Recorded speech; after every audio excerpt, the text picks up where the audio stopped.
नमस्कार और स्वागत है आप सभी का आयुष पॉइंट की 31 जुलाई 2020 के the Hindu newspaper analysis session में। और आज आइए देखते हैं आज के कुछ महत्वपूर्ण आर्टिकल्स को जो कि आज के हमारे द हिंदू न्यूज़पेपर में आए हुए हैं।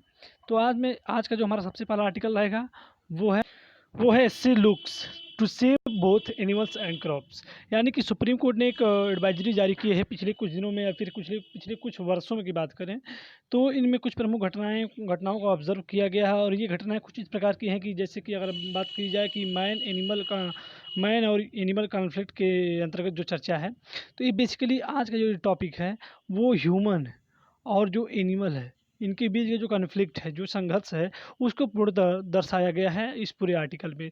तो आखिर उस टॉपिक पे क्या कहा गया है, तो इसमें बेसिकली बहुत सारे आर्टिकल दिए हुए हैं, लेकिन इसके सभी फंडा को हम एक साथ आपको समझाने का प्रयास करेंगे कि बेसिकली इसमें कहा क्या गया है।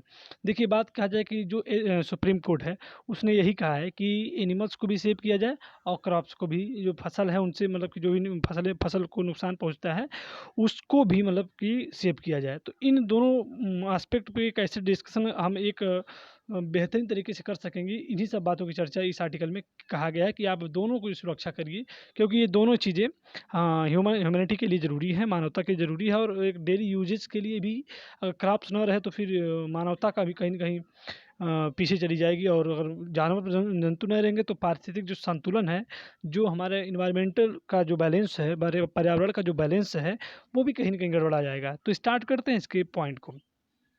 तो सबसे पहले हम बात करें, इसमें बेसिकली जो इस आर्टिकल में है वो ह्यूमन एनिमल कॉन्फ्लिक्ट को ही दर्शाया गया है।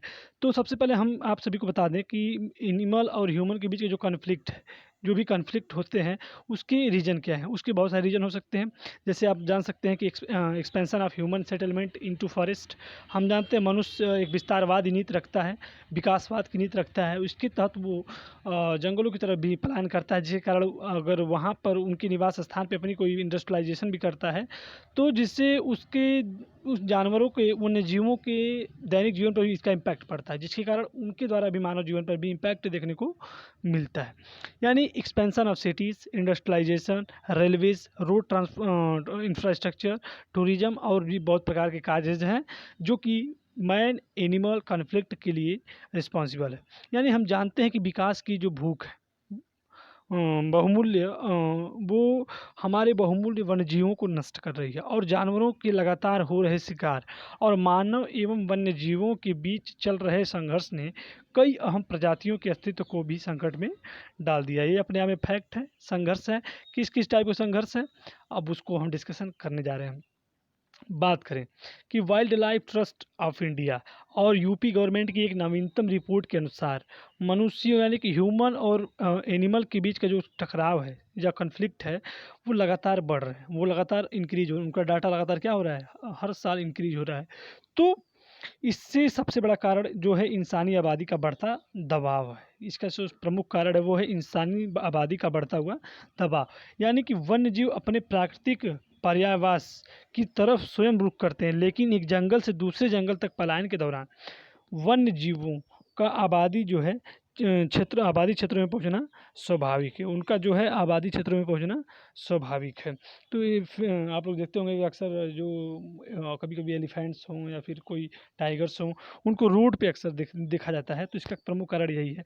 अभी पिछले दिनों की अगर घटना के बारे में बात की जाए तो एक हाथी थी जो मतलब कि एक ट्रेन के द्वारा मतलब कि चपेट में आ गई थी। तो ये भी एक दर्दनाक घटना हम लोग देखने को मिलती है, जिसका कारण मनुष्य और जानवरों के बीच कॉन्फ्लिक्ट को बेहतर तरीके से दर्शाता है।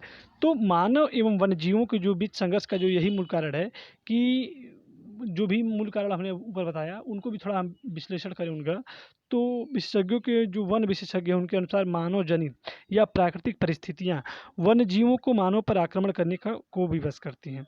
यानी कि जो परिस्थितियाँ हैं, प्राकृतिक परिस्थितियाँ हैं, और जो वन्य जीव का वन्य जीव और प्राकृतिक परिस्थितियाँ ही मनुष्य पर आक्रमण करने का मतलब कि सबको एक दूसरे को विवश करती हैं।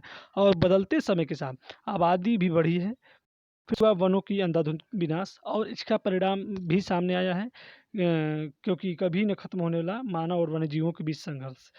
क्योंकि हम जानते हैं कि आबादी बढ़ी तो वन्य जीवों वनों की कटाई हुई, जो वन थे उनकी कटाई हुई। उनकी कटाई होने के कारण जंगलों का विनाश हुआ। जंगलों का विनाश के कारण जो वहाँ के जानवर थे, वो आबादी क्षेत्रों में आने लगे, जिसके कारण मनुष्य और जानवरों के बीच कॉन्फ्लिक्ट देखने को मिला। यानी कि ये ऐसा कॉन्फ्लिक्ट है जो अनवरत समय तक चलता रहेगा, अगर इस पे कोई मतलब बेहतरीन चर्चा या बेहतरीन प्रयास नहीं किया गया तो। तो मनुष्य अपनी आवश्यकताओं को पूरा करने के लिए जंगलों का दोहन करता है, जिसकी वजह से मानव और वन्य जीवों के बीच संघर्ष की घटनाएं अधिक सामने आ रही हैं। जैसे कृषि का विस्तार, इंडस्ट्रियलाइजेशन, बहुउद्देशीय नदी घाटी परियोजनाएं तथा इसके अलावा जलवायु परिवर्तन ने भी वन्य जीवों को भी बेहतरीन तरीके से प्रभावित किया है। और भारत में बात करें कि वन और वन्य जीवों को संविधान की समवर्ती सूची, जिसको आप सभी लोग जानते होंगे 42वें संविधान संशोधन की संविधान की समवर्ती सूची में रखा गया है।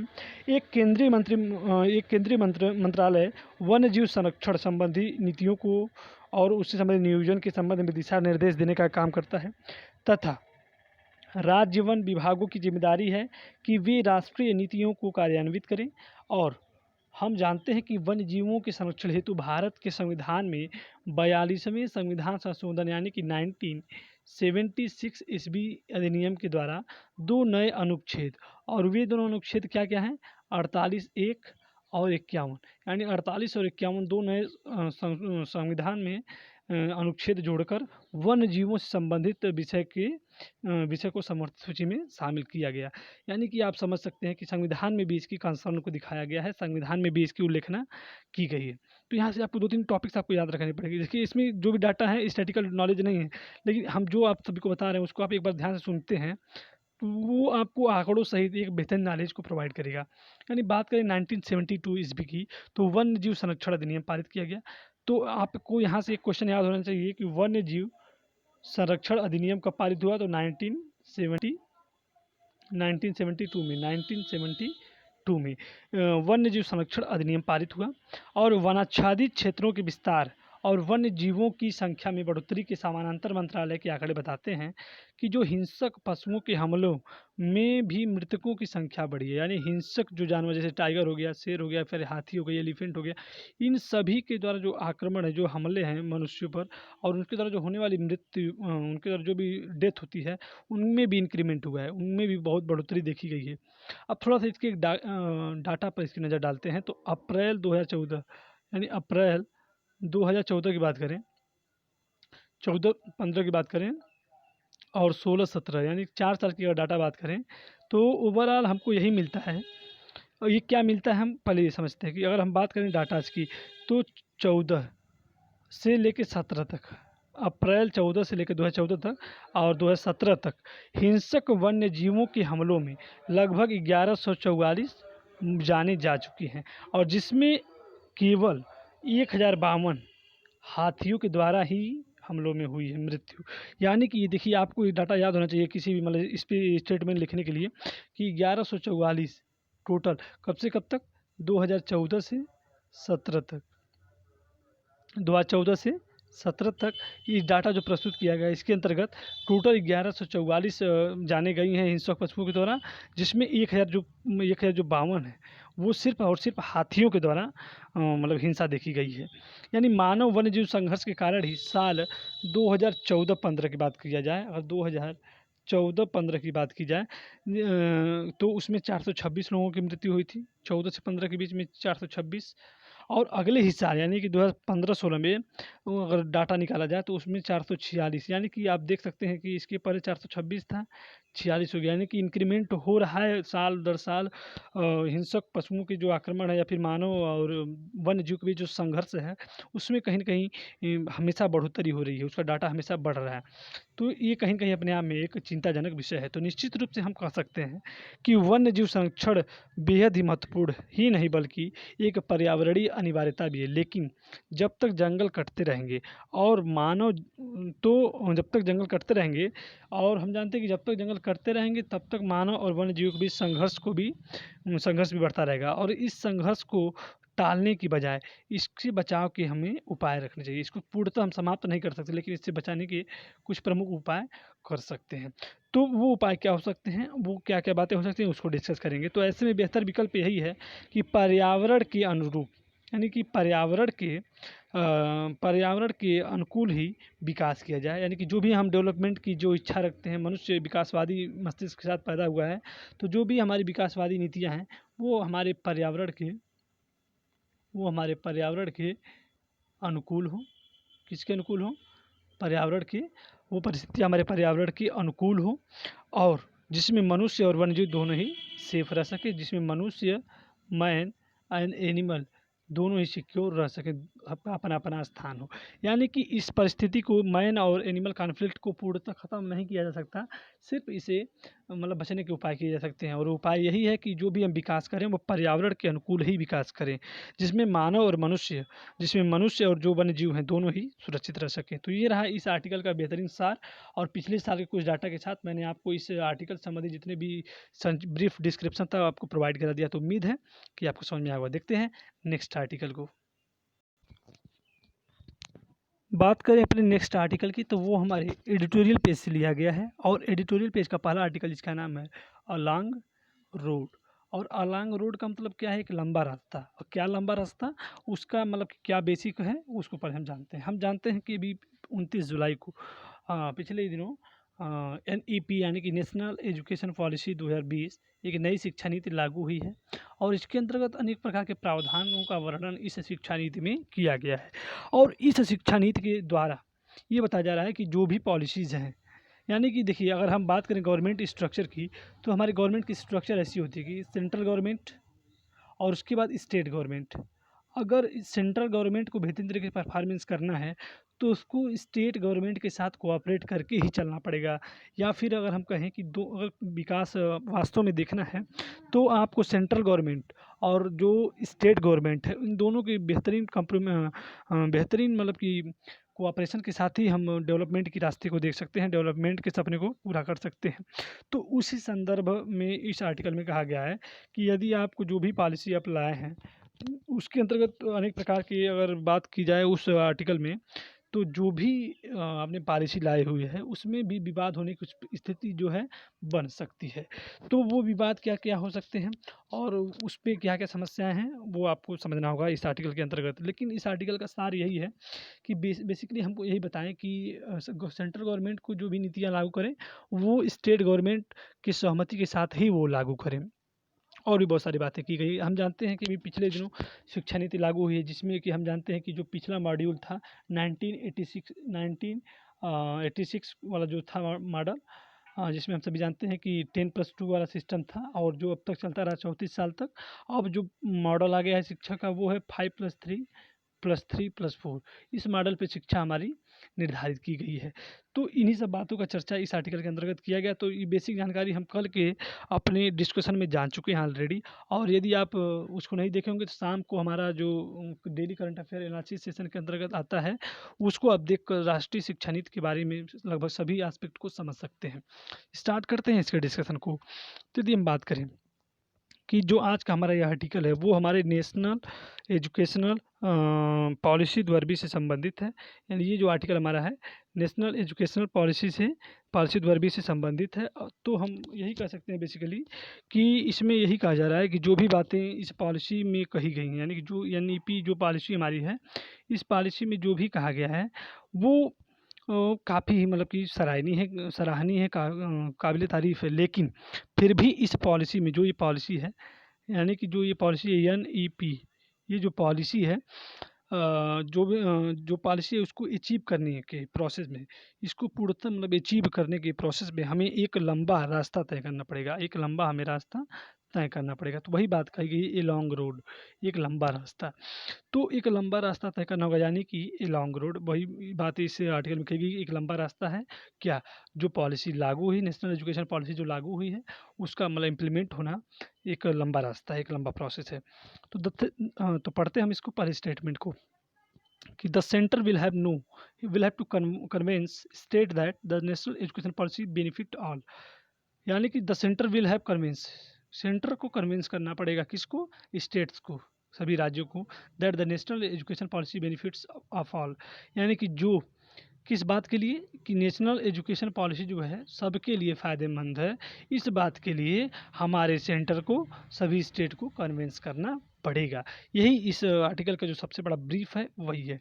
यानी हम कह सकते हैं कि केंद्र सरकार को उसके विभिन्न राज्यों को इस बात के लिए राज़ी करना होगा कि यह जो एनईपी है, जो नेशनल एजुकेशन पॉलिसी है 2020 वाली, इ वो सबके लिए फ़ायदेमंद है। इसी बात के लिए सबको राज़ी करना पड़ेगा। देखते हैं नेक्स्ट स्टेटमेंट को, कि लिखा है कि द नेशनल एजुकेशन पॉलिसी 2020, कि the national education policy 2020 announced by Ministry of Human Resource Development sets for itself the goal transforming the system to meet the needs of 21st century India। अब देखिए बड़ा अच्छा statement लिखा गया है इसमें, कि द नेशनल एजुकेशन पॉलिसी, जो ये नेशनल एजुकेशन पॉलिसी है वो अनाउंस की गई है, उसकी घोषणा की गई किसके द्वारा? Ministry of human resource development, यानी कि एमएचआरडी के द्वारा घोषणा की गई। किसकी? हमारे जो नेशनल एजुकेशन पॉलिसी है, जो नई शिक्षा नीति है, वो हमारे मानव संसाधन विकास मंत्रालय के द्वारा उसकी घोषणा की गई है। Sets for itself the goal of transforming the system to meet the needs of 21st century India.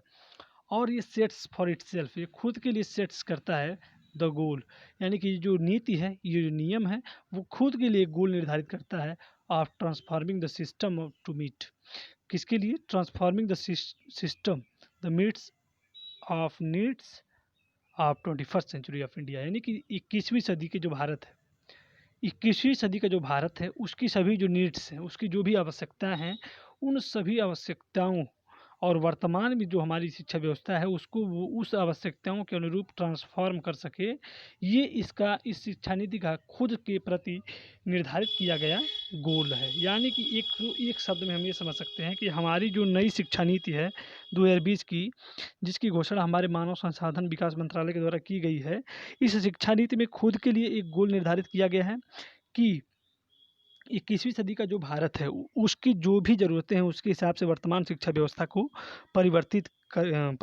किया जा सके। अर्थात इस पॉलिसी का यही मुख्यतः लक्ष्य है, यह है कि 21वीं सदी के भारत की ज़रूरतों के हिसाब से यानी कि जो भी शिक्षा व्यवस्था है, वर्तमान शिक्षा व्यवस्था है, यानी कि 21वीं सदी की भारत के हिसाब से ही या उसके अनुरूप ही वर्तमान शिक्षा का ट्रांसफॉर्मेशन होना, वर्तमान शिक्षा का ट्रांसफॉर्मेशन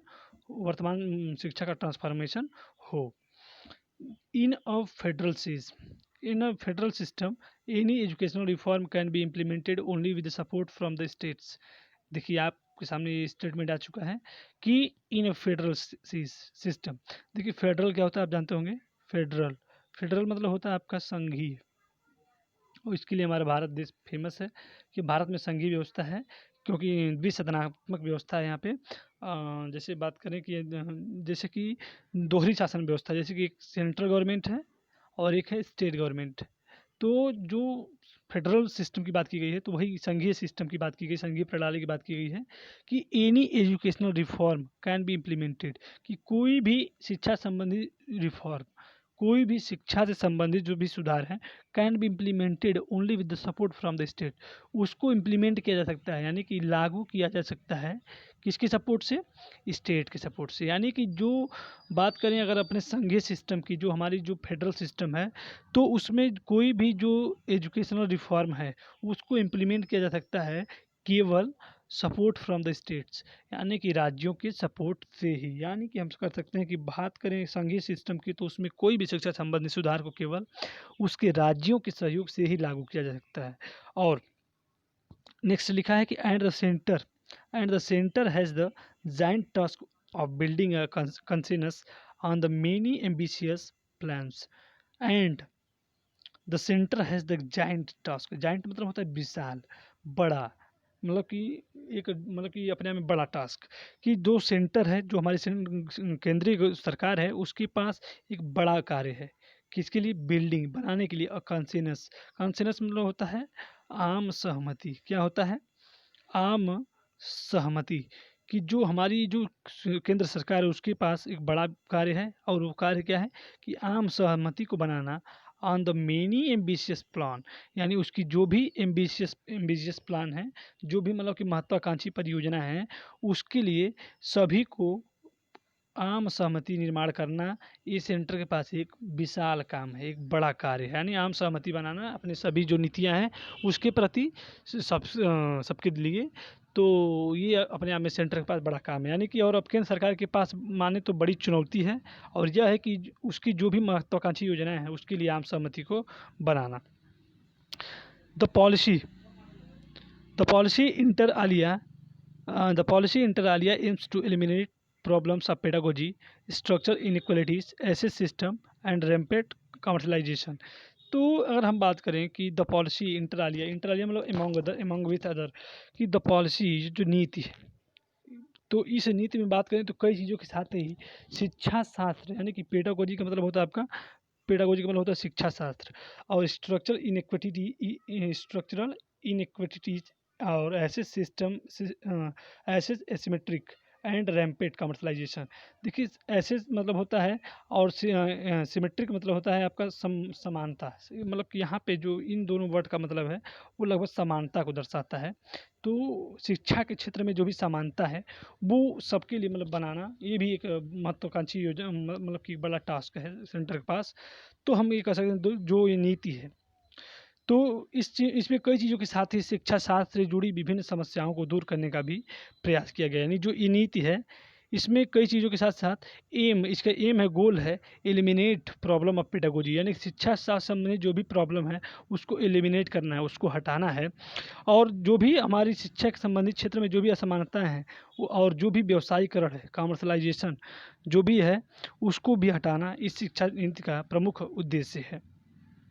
अब बात करें नेक्स्ट स्टेटमेंट की, तो ये स्टेटमेंट हमारा कह रहा है कि the idea of national higher educational regulatory council as apex control organisation is bound to resented by state. देखिए रिजेंटेड बाई स्टेट कह रहा है कि विरोध होगा, बाउंड यानी पक्का विरोध होगा किसका, स्टेट के द्वारा, किसका, जो भी the idea of national higher education regulatory, यानी जो नेशनल हायर एजुकेशन रेगुलेटरी जो काउंसिल बनाई गई है इसका जो है राज्यों के द्वारा पक्का विरोध होगा, यानी कहा जा रहा है कि उसकी जो भी नीति है उससे संबंधित उसका राज्य सरकार अवश्य विरोध करेंगे, क्योंकि उन्हें ये लगेगा कि जो नेशनल हायर रेगुलेटरी काउंसिल है उसके माध्यम से जो सेंट्रल गवर्नमेंट है उनको कंट्रोल करना चाहती है, यानी कि इस सिस्टम में इसमें सुप्रीम काउंसिल का विरोध स्टेट्स के द्वारा देखने को मिलेगा, यानी कि जो नियम बनाया गया कि सिंगल रेगुलेटरी के द्वारा पूरा मतलब शिक्षा व्यवस्था को कंट्रोल किया जाएगा। तो लिखा है next, among the many imperatives the deadlines to achieve universal literacy and numeracy by 2025 should be top priority as a goal that will crucially determine progress at higher level। और सबसे ज़रूरी बात यह है कि 2025 तक यह जो हमारी प्राथमिकता होनी चाहिए, यानी 2025 तक हमारी जो शिक्षा नीति है इसकी यही मतलब प्राथमिकता होनी चाहिए कि प्रत्येक बच्चा साक्षर हो, प्रत्येक बच्चा क्या हो, साक्षर हो, एंड न्यूमेरेसी हो, यानी कि उसकी जो भी गणितीय दृष्टिकोण से वो सक्षम हो, और ये हमारा गोल भी होना चाहिए कि प्रत्येक बच्चा साक्षर और गणितीय दृष्टिकोण से सक्षम हो। और इस बात को निर्धारित करना, और यही जो सिस्टम है अगर ये बातें अगर इम्प्लीमेंट होती हैं तो यही इस बात को निर्धारित करेंगे कि इसकी crucially determined progress higher levels, यानी कि यही हमारे लिए हायर प्रोग्रेस को डिटरमाइन करेगी, निश्चित करेगी। तो ये रहे आज के हमारे आर्टिकल और उनसे संबंधित कुछ महत्वपूर्ण एस्पेक्ट। तो उम्मीद है कि आपको ये पक्का समझ में आया होगा और आपने इसको तैयार भी किया होगा। तो आज के लिए इतना ही, अगले दिन फिर मिलेंगे कुछ नए आर्टिकल और कुछ नए स्टेटमेंट के साथ। तब तक के लिए नमस्कार और धन्यवाद।